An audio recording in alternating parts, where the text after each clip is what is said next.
Hey yo, another unfortunate low quality picture decision this week. But after the week of holiday break, people not doing the standard because of Christmas, understandable.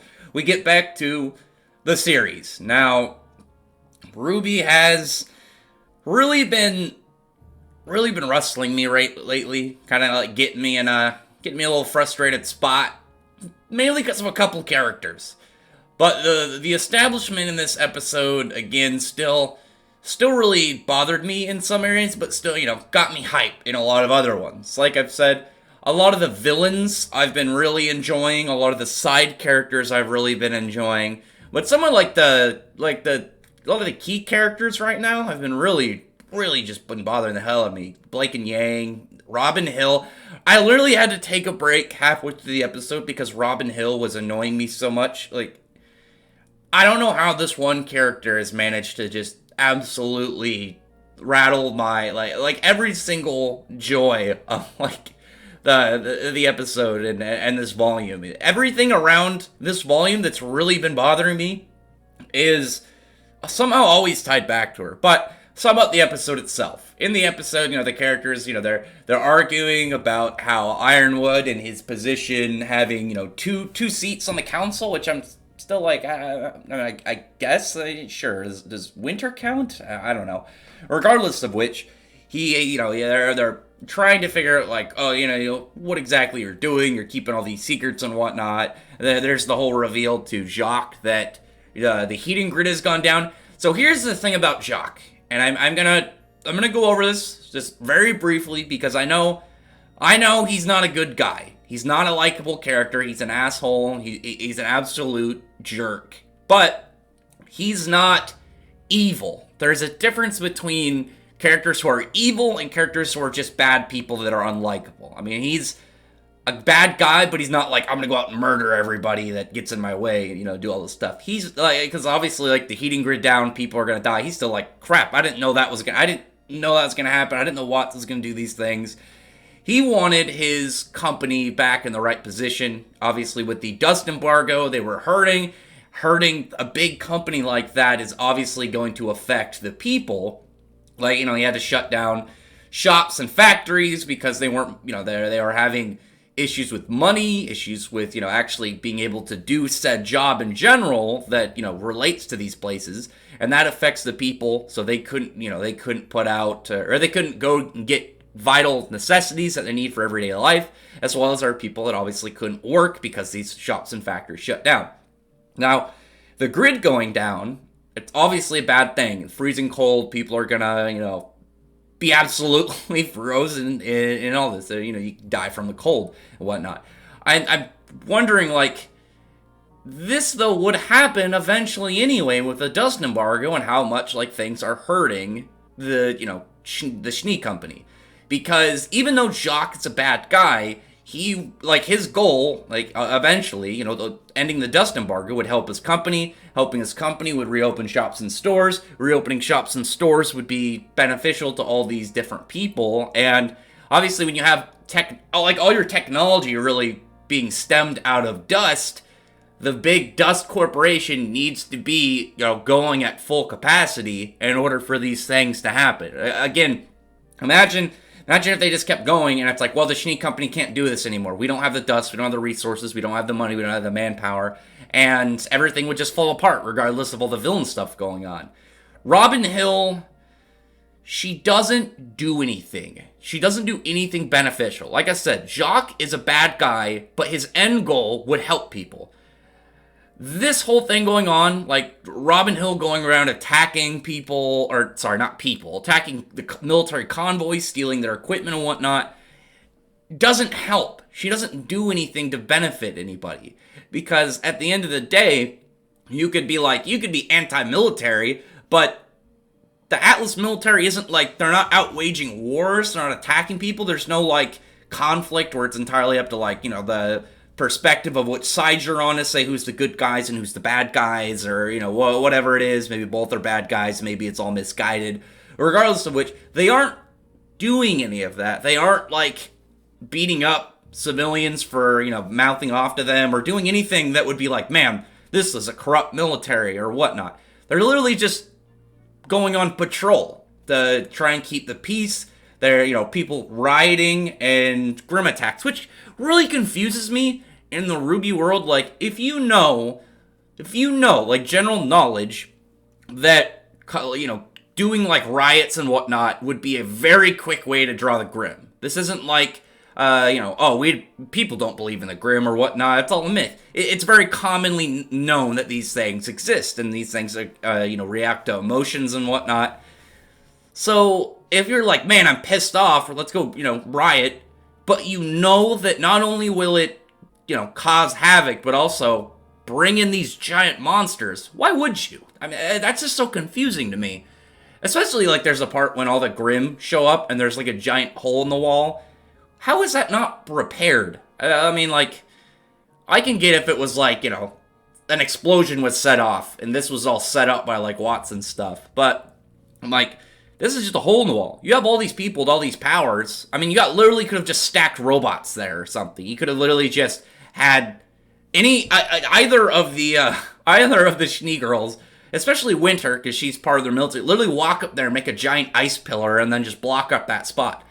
I mean, it could just be destroyed afterwards, and I'm still, like, wondering, like, why would you even leave that like that? You guys have more than enough, like, technology. I mean, you have robots to work for you. Just have the robots fix it. I don't know. Regardless of which, all this kind of goes down. It's revealed that that Jacques, was working with Watts. And one thing that I was just kind of stumped by is, so they have technology in this world that they can fake videos, like fully fake videos. We saw that, in the video where Tyrion was attacking, that was edited. It was edited to make it look like it was Penny. But if you have this level of technology and you have people who can do this, and especially when you believe, like, oh, that video is fake, there's no way that's real. Like, if somebody saw, like, this guy who was thought to be dead, wouldn't you think, like, this also might be fake? I mean, when Jacques says, that none of this is real, I feel like you'd speculate, like, is it actually? Like, we don't know for a fact. I mean, they had the lie detector, Robin Hill, to do that after that point, but I think Jacques should have just, if he just played that cooler, like, logically, he could have just possibly stalled out at least enough to escape, but no, he got arrested, and now the Schnee Dust Corporation has no one running it, so even if they fixed a lot of things, they're still kind of gonna be screwed overall, I guess.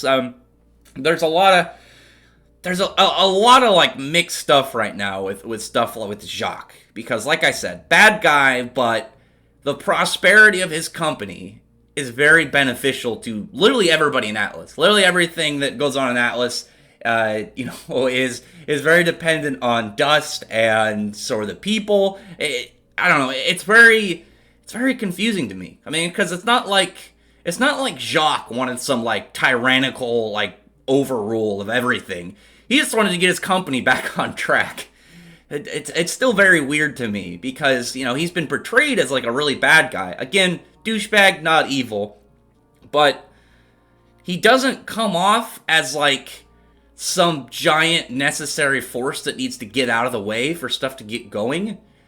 It seems more like he's just like, yeah, he's an asshole. But at the same time, it's like, but what he does ends up, being helpful to everybody in the entire kingdom. Robin Hill, on the other hand, she attacks these military convoys, takes their resources, and literally destroys units that are out there protecting people in case of Grimm attacks. And then when the Grimm attacks, where is she and her group of Robin Hood wannabes? Nowhere? Okay. Anyway, there was that point where Oscar and Ironwood have a really good back and forth. I've really liked Ironwood this volume. I've really liked Oscar's character as well. I think that they've been doing, like, a lot of really good moments in this volume. And it's really funny because, like, I like Weiss. Weiss is definitely amongst some of my upper characters in the series. But I've noticed, like, with RWBY, it's, like, weird because I don't dislike RWBY, but I don't really like her a whole lot.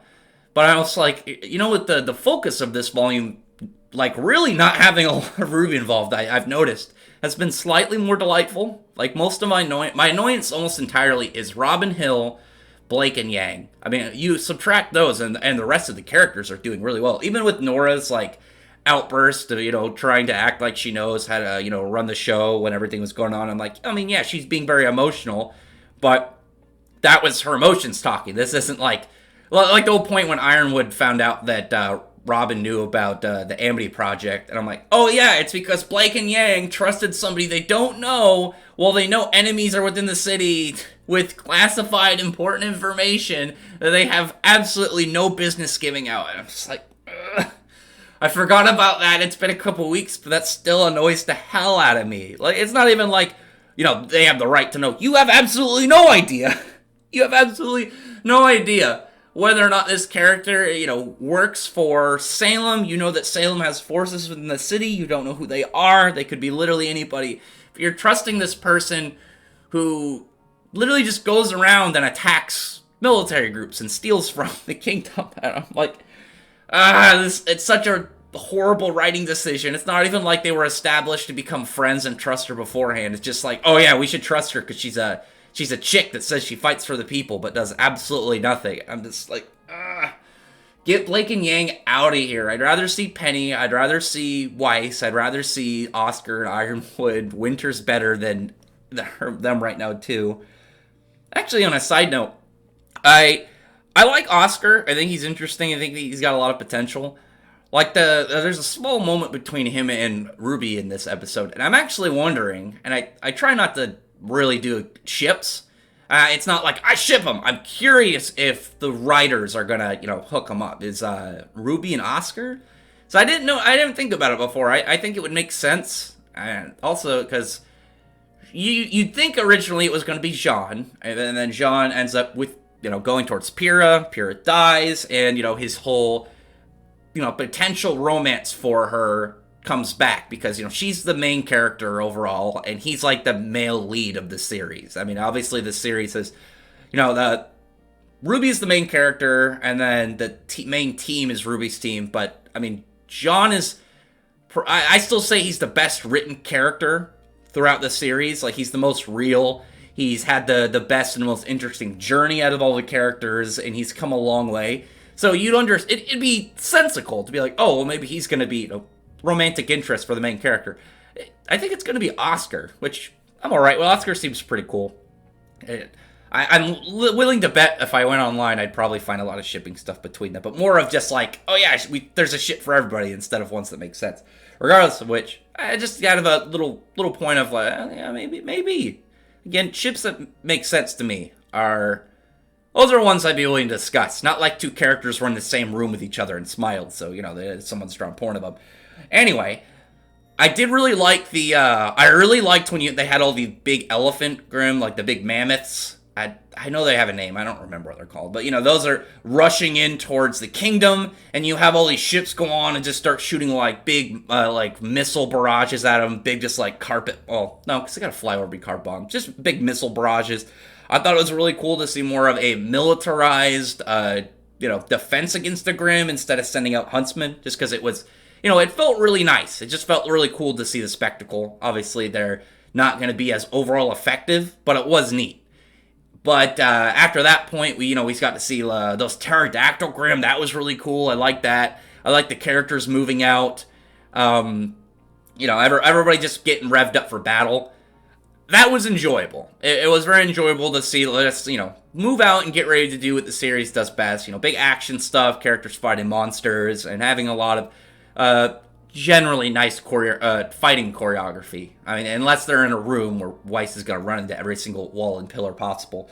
But as it is, there is interesting stuff going on. Watts and Tyrion moving out. Looking forward to that. I really like both their characters. And at the end, well, one, we find out, they know about Salem now because Ironwood ends up telling everybody, but then Oscar ends up telling Ironwood about Salem being unkillable. So here's the thing. Here's the thing that I'm still like, I don't understand. So, Salem is immortal. Yes, she's unkillable with the knowledge that we have in the series. We don't know if there's secretly, like, the Silver Eyes people can kill her, which we know the Silver Eyes are connected to one of the two brothers, which you'd be able to kind of grasp, like, well, maybe, yeah, if he's got, like, this power that's connected to a god that gave her this immortality, that it's literally like grim kryptonite, so it makes sense of why that could eventually be a way to kill him. Yeah, but as of right now, she's unkillable. So there are a lot of immortals in fiction. You can get ones that are like way more rare, or you can get series. I know like UQ Holder, the sequel series, the Najima, has a lot of immortals. So it's like that. It's like, oh no, we have lots of different techniques to kill immortals. Okay, yeah. But then you could run into something like Fairy Tail, where, you know, Zareth, unkillable, spent hundreds of years trying to kill himself, couldn't figure it out. You actually needed the same curse to kill him. You need something of equal power in order to take it out. Understandable. So, but thinking over to something like, oh, well, Salem, like the gaps between Zareth and Salem are immense. Like, Salem is powerful, but as of so far, it's not like she's got tons of powers. Like, oh, no, we can't even get close to her. Like, she controls Grimm and whatnot. She can create Grimm. But at least from what we know, she's not like, I have all these different powers that I can drop on people. Just using what we know, she's beatable, but not killable, which obviously is the problem. But, like, look at something like JoJo. Was it part 2? Cars was unkillable. You know, he got the power, couldn't be killed by the sun. But, obviously not planned, he ended up, in the volcano getting shot into space. And I'm wondering, with all this technology, why don't they just shoot her into space? Like, Salem, good luck creating Grimm in space. Good luck doing anything from space. If you just shoot her out into the deep reaches of space, because you have the technology. Obviously, it's like, getting the Amity Square all the way up into orbit is going to be difficult. It's a big structure, understandable. But I'm sure with their technology, they could build a rocket or, some form of vehicle. Literally just doesn't even need to be like a shuttle, like a space shuttle. Literally just needs to be a rocket that could go into space. Because it doesn't need to be safe, it just needs to have the force to get out there. Get her on there, shoot her out there. I'm sure it'll be difficult, but it's a possibility. There are ways around dealing with the mortals, and RWBY doesn't have we have some crazy hacks, immortal killing weapons or techniques. We don't have sealing stuff where we can lock them in some. The first thing I thought of was Rita Repulsa in Power Rangers. Lock her in a space dumpster. But, literally shoot her into space. What is she going to do after that point? She can't teleport. She can't, fly. There's a lot of stuff that they could do. But I'm wondering what their plan is. Because I'm sure that there's no way that the writers have her being immortal to the point where a genie who should know everything set in the world has no idea how to kill her to the point where it's like, oh no, she's unkillable. There's no way the writers would establish that without a plan in mind. I think that the RWBY writers do a lot of things without a large-scale plan and stuff that they decide last second. I know that the 4 maidens were not originally planned. I know that the relics and the 2 brothers were planned. But the 4 maidens, okay, they weren't planned. They figured out a way to put them in the story. Still kind of, whatever. Not too interesting. They don't have the same kind of presence, and they're not as interesting. But they exist, so it's like whatever. But there's no way that you would plan to make a character this powerful without some idea of well, how are they going to beat her if we're going to do this? I don't believe for a second they would just put it in there without some form of strategy. For me, though, I'd just be like, yeah, shoot her in space. What is she going to do from space? Is she going to make a giant Cthulhu, space cosmic horror grim creature to pilot herself back? Doubt it. It's a possibility. We don't know the extent of what she's capable of, but as of right now, I don't see her coming back from, being shot into orbit. What if they just shoot her into the sun? Man, there's stuff that they could do, which I would love to see. But nothing currently. Anyway. The episode itself, outside of my deep annoyance of Robin Hill and how much I hate her character, there was nice setup. We got to see Tyrion and Watts getting revved up and ready, like I said. I was excited to see Neo at the end. I like Neo. I really enjoy her character. I like, her vendetta for, trying to get revenge for Torchwick. All the fans miss Torchwick, but, she obviously and him were very close. and she's ready to stomp down on RWBY for the events of it. She should look for the writers for killing him, because I mean they're the ones that kind of fucked him over. No semblance down, no sign of his Oregon somehow gets killed by random bird Grim. Cinder, though, I'm like, I don't care about Cinder. I don't give two shits about Cinder. Cinder is a non-factor for me. She's easily the most boring out of that main crew for Salem's whole squad. They had a lot of potential for her in Volume 4, but it got abandoned in Volume 5. But whatever. Neo, though, is a good sight to see. Tyrion and Watt's good sight to see. All the characters finding out some of the secrets, good stuff. And action next chapter will be a lot of fun. But other than that, comment below. Tell me your thoughts on the chapter. I mean, I'm like, do people like Robin Hill? Again, you could have easily made her likable. I mean, Robin Hood, I don't agree with the idea of stealing from people just because they're rich and, some people don't have that. I don't agree. I know in, like, Robin Hood, isn't he supposed to be Robin Wood and then they got changed by Disney to Robin Hood? I'm pretty sure that he's supposed to be Robin Wood, regardless of which. The idea, it's like, oh, they've got all this stuff and they don't care, versus like, I mean, there's not even like an equivalent with Robin Hill. She's just attacking people who are like these robots and military groups are like, yeah, we're here in case of Grim and riots. We aren't going around shaking people up for like protection money. We aren't beating people up for fun. We're literally just going around trying to do defense. And she's like, well, fuck them. God, I hate her character. Anyway. Yeah, other than that, comment below. Thumbs up the video. I really appreciate if you prefer the like button, subscribe button, and check out my other videos. Find that I appreciate everybody's already subscribed. And I thank you all for listening.